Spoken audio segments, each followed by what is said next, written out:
This is my go-to rig for fishing on clean lake beds, and for good reason.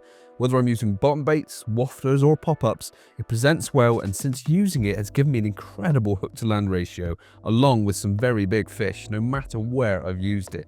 In today's video, I'm breaking down exactly how I tie it up, the purpose of each component, and why this rig works so well. But let's run through the rig itself in a bit more detail. I have gone through this rig before, but quite a while ago.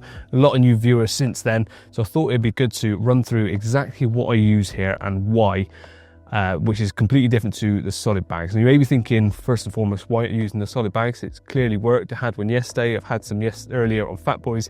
The main reason being, this rig is really good at resetting itself. So if in the unfortunate event of a aborted take, it can reset itself and it's fishing for me again.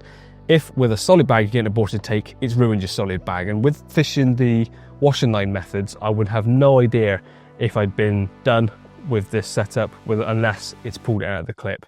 So if that happened with a solid bag and it ruined my bag, I wouldn't know till the morning wound in and been none the wiser. So this is something that will always be fishing for me and will reset nicely. The boom itself is the Gemini Tidy boom.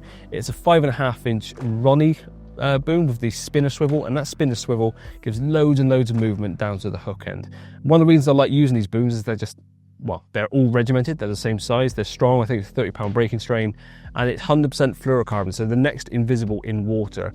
The water behind me isn't the clearest, but that doesn't matter. All you need to know is that once this goes into the water, it's as close to invisible as possible. But also the resetting properties. There's enough flex in that a carp can suck it in from any direction, and it's not going to be held up by the fact that it's too stiff. There's enough spring and resistance in it that it should reset the rig nicely, pushing it away from the lead each and every time. So that's why I've opted for this boom, this length 5.5-inch, and this spinner swivel. Now going up to the top end, rather than attaching this in a conventional Ronnie way, which is where you just attach the hook to the swivel, use a bit of tubing, and then attach it's like a micro hook ring swivel to the shank of the hook and a bead, I like to still have some separation from my hook bait, just like I do with my solid bag rigs. All the rigs I use, I like to have separation from the hook and the hook bait, so that when a fish ejects it, that bait will fly out first and the hook's still got a bit more time to drop and hit into the fish's mouth. I feel like if you've got that hook ring swivel attached to the shank of the hook, that hook's moving with the bait far too much. Of course, the Ronnie still does bites, but in my opinion, I think you get more if there was more bait separation. So the hook that I've used is a size 6 curve shank, sometimes a size 4. That's my preferred shape for this rig. And then I've attached braid. Now supper braid, exactly how I've tied up the solid bags earlier on, only of course this is then tied off and secured in place by a bit of shrink tubing rather than being the rest of the rig. So I formed the D loop in exactly the same way, pass it through doubled over, add the hook wing swivel, put the braid around the hook, and then I shape the D to the exact size I want so that it doesn't fall off the bottom of the hook, but there's nice amounts of movement. Secure that in place once again with, I don't know, like a 4 or 5 turn knotless knot, pass the line back through, and you're secured. So then, just like I did with the solid bag rig earlier, trim that little tag end off because I don't need it anymore, and also trim the other bit. Not too much because I don't want that to fall through and unravel before I've got the shrink tubing in place. So we put a bit of shrink tubing onto the shank of the hook, and then I attach it to the spinner swivel. Once on the spinner swivel, it doesn't matter which way around you put it. People have different preferences with the gate open, the hook, or gate open the other way.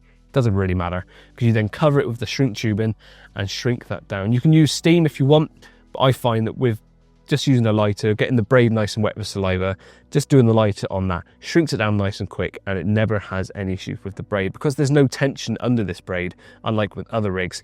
All this braid is doing is being a nice supple movable D loop, and that's just secured in place with that shrink tubing.